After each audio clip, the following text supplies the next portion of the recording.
Hello'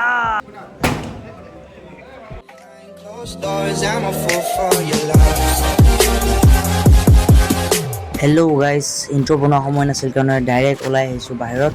যিহেতু আমাৰ আপোনালোকে হয়তো ইনষ্টাগ্ৰামত গম পাইছে আমাৰ আৰ্ম ৰেচলিং কম্পিটিশ্যন আছে। চ' আমি গৈ আছোঁ জিমত। চ' গাইজ জিমত আহি পালোঁ। এইটো হ'ল আমাৰ জিম, MR ফিটনেছ জিম।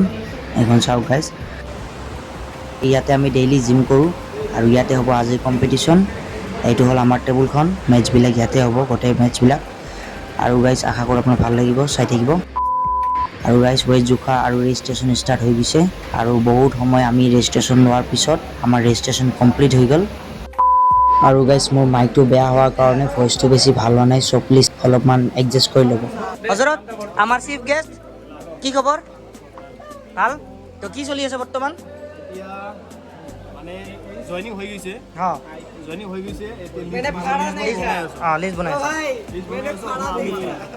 অলপ পিছতে মানে খেলখন আচ্ছা, ঠিক আছে ঠিক আছে। তো আমাৰ চিফ গেষ্ট হজৰত বঙাইগাঁও ডিষ্ট্ৰিক্টৰ গ'ল্ড মেডেলিষ্ট।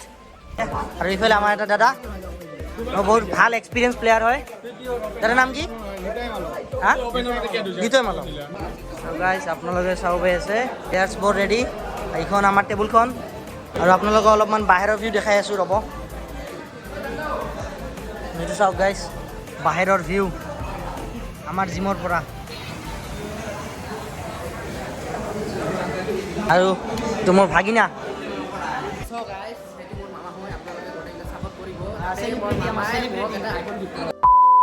চ' গাইজ আমি আহিলোঁ এতিয়া বাহিৰত, কাৰণ ভিতৰত অলপমান হাল্লা চিল্লা হৈ আছিল। এইটো চাওক আমাৰ চু ৰখা ঠাই, সেইটো আমি বাহিৰত আহিলোঁ। বহুতে আপোনালোকে যিহেতু মোক বহুতে চাইছে আগতে ইনষ্টাগ্ৰামত, হজৰটোৰ লগত চাইছেগৈ বহুত আগতে। আমাৰ বহুত ধৰণৰ মানে ফেচবেক বহুত মেমৰিজ আছে। বৰ্তমান আমাৰ হজৰত বহুত আগুৱাই গৈছে আৰ্ম ৰেচলিঙত। বঙাইগাঁৱত আৰ্ম ৰেচলিঙত তাই weight category 65 55 to 63 senior category. 63 senior কেটাগৰীত গ'ল্ড মেডেলিষ্ট আমাৰ বঙাইগাঁও ডিষ্ট্ৰিক্টৰ। আৰু বহুত ঠাইত গৈ সি গ'ল্ড মেডেল পাই আহিছে। আৰু লগতে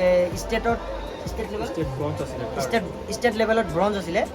আৰু তাৰপিছত বৰ্তমানটো বঙাইগাঁৱত COC চেম্পিয়নছ অফ চেম্পিয়নছ।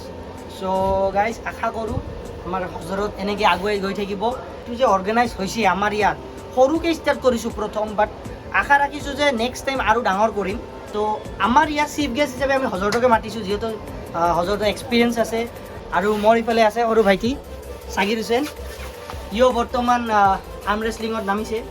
আৰু ইয়াৰ ৱেইট কেটেগৰীত ই মানে ভাল পাৰফৰ্মেঞ্চ দিয়ে। চ' মানে আশা ৰাখিছোঁ যে এনেকুৱা কম্পিটিশ্যন আৰু পাতিম। চ' গাইজ আপোনালোকে ছাপোৰ্ট কৰিব। আজি কম্পিটিশ্যনটো আপোনালোকক ভালকৈ দেখুৱাব ট্ৰাই কৰিম। চ' গাইজ আশা কৰোঁ আপোনালোকক ভাল লাগিব। চ' লেটছ ষ্টাৰ্ট। আমাৰ চেম্পিয়নৰ লগত অলপমান মই মানে প্ৰেক্টিচ কৰিম বুলি ভাবিছোঁ, চাওঁ কি হয়। হাতটো ভাঙে নাই, মই নিয়ম ৰুলবিলাক নাজানো।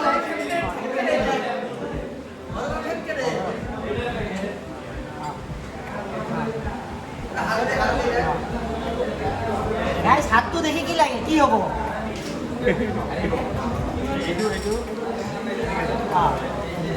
আচ্ছা, অ'কে।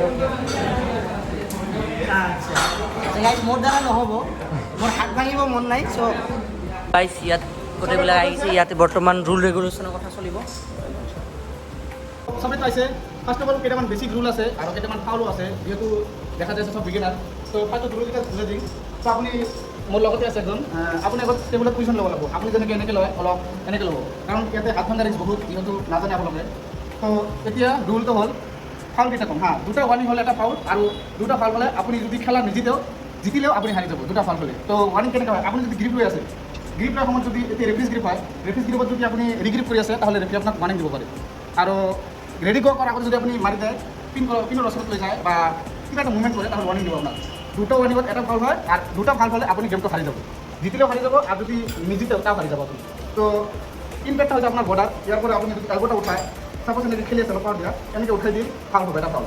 আৰু এনেকৈ নামি যায়, এটাও ফাউল হয়। বা চল্ডাৰ এনেকৈ টাচ কৰি দিয়ে, এনেকৈ যদি টাচ হয়, দেখি আছে না চবে, এনেকৈ যদি টাচ হয়, সেটাও ফাউল হয়। তো দুটা ফাউল হ'লেতো আপুনি হাৰি যাব জানে। আৰু এটা ফাউল আছে, যদি এনেকৈ বহুত টাইম থাকে, আপুনি ৰেফ্ৰি যদি কৈ আছে উঠক, যদি আপুনি নুঠে 3 ছেকেণ্ডৰ ভিতৰত আপোনাক ফাউল দিব, এটা আপোনাৰ ফাৰ্ষ্ট ফাউল। আৰু এতিয়া যদি আপুনি এটা ধৰি আছে এতিয়া যদি আপুনি 3 ছেকেণ্ড চাৰি দি ৰাখে, এটাও ফাউল হয়। চবে বুজিছে? কিবা ডাউট আছে? কিবা ডাউট আছে কাৰো এনে সবাই তো বুজিল আৰু ৰেফ্ৰিজ গ্ৰিপ কাক কয় যেতিয়া আপুনি 30 ছেকেণ্ড দিব আপোনাক চেল্ফ গ্ৰিপ ল'ব কাৰণে গ্ৰিপ এতিয়া যদি আপুনি সাপোজ ইয়াৰ টাইট কৰি ধৰিছে আপুনি গ্ৰিপটো পোৱা নাই ইয়াৰ মুভমেণ্ট কৰি আছে হা ময়ো মুভমেণ্ট কৰি আছোঁ এনেকৈ 30 ছেকেণ্ডৰ ভিতৰত যদি আপুনি গ্ৰিপ ল'ব নাপাৰে তাত তেতিয়া হ'ব ৰেফ্ৰিজ গ্ৰিপ আৰু তেতিয়া ৰেফ্ৰিয়ে যি গ্ৰিপ দিব তেতিয়াতে আপোনাক খেলিব লাগিব আৰু শ্লিপ হ'লে ষ্ট্ৰেপ মেচ আৰু এটা কথা যেতিয়া বাকলটো মানে দেখাই দিম এতিয়া বাকল ইফালে আছে হা আপোনাৰ ইয়াৰ ফালে নাই মোৰ ফালে আছে মই এতিয়া ক'ব পাম যে কিমানখিনি টাইট হ'ব কিমানখিনি ঢিলা হ'ব ইয়াক ক'ব নাপাব আপুনি ক'ব আৰু নাকল যেতিয়া নাকল ক'ব যে নাকল শ্ব' এইখিনি নাকল শ্ব' আৰু ঢাকি দে এটা নাকল হোৱা নাই আপোনাক নাকল দিব ক'ব আপুনি যদি দুইবাৰ কয় যে দিয়া নাই নিদিলে আপোনাক আৰু কাল দিব বা ৱাৰ্ণিং দিব পাৰে আৰু কিবা ডাউট আছে তো গাইজ ভাবিছোঁ যোনে যোনে চেম্পিয়ন হ'ব আমাৰ হজৰতৰ লগত খেলিব বুলি যোনে যোনে আজি চেম্পিয়ন হ'ব ফাৰ্ষ্ট পুৰস্কাৰ পাব চবৰ লগত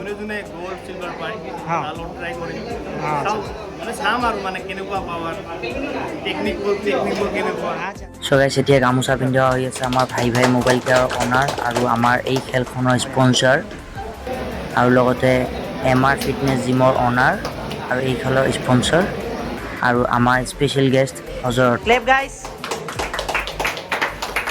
চ' গাইজ এতিয়া হ'ব খেল ষ্টাৰ্ট আৰু অপেনৰ পৰা ষ্টাৰ্ট কৰিম প্ৰথম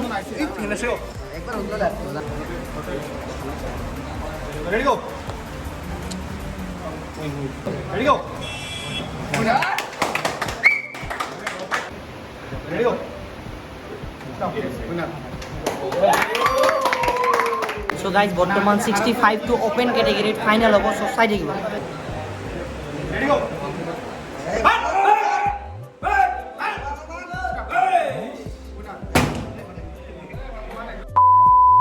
চ' গাইজ বহুত কেইটা মেটচ আছিলে বাট গোটেই মেটচবিলাকৰ ক্লিপ ইয়াত এড কৰাটো পচিবল নহয় চ' গাইজ যিমান পাৰিছোঁ এড কৰিছোঁ আশা কৰোঁ আপোনালোকক ভাল লাগিব Ready go.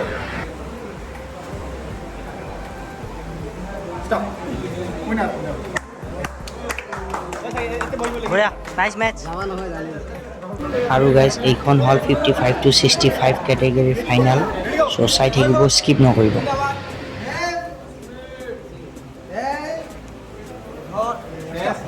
Winner. Rahul is the winner. First prize goes to Rahul. চ' এতিয়া লাঞ্চ ব্ৰেক আৰু ইয়াতে চলি আছে ফ্ৰেণ্ডলি মেটচ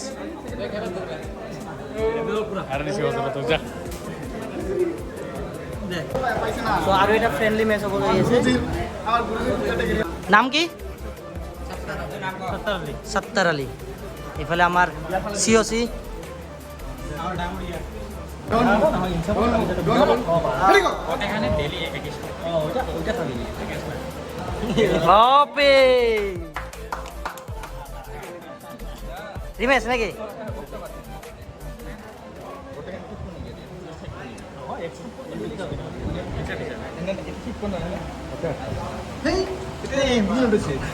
বাপে ও ভাই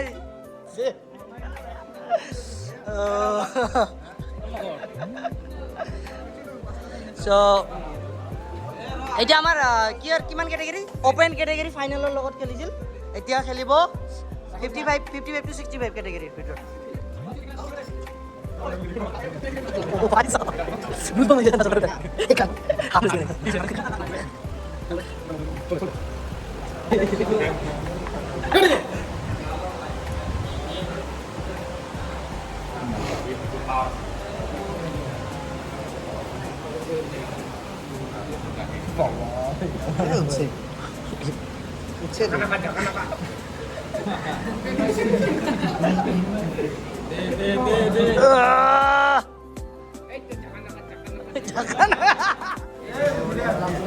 চ' গাইজ এতিয়া ষ্টাৰ্ট হৈ গৈছে 0 to 55 category match Ready go. Stop. Winner. Go. বঢ়িয়া Winner. One move. Go. Stop. Winner. Ready go.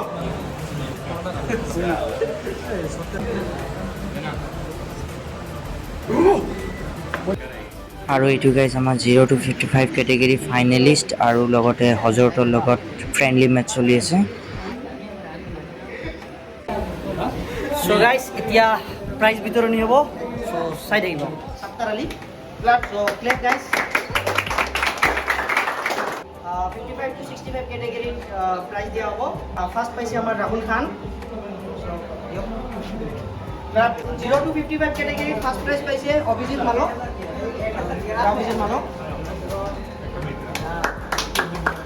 চ' গাইজ যিমান পাৰোঁ ভালকৈ দেখুৱাব ট্ৰাই কৰিছোঁ আপোনালোকক এতিয়া হৈ গ'ল চব প্ৰাইজ বিতৰণি আৰু guys tata bye bye love you support কৰিব গাইজ টেক কেয়াৰ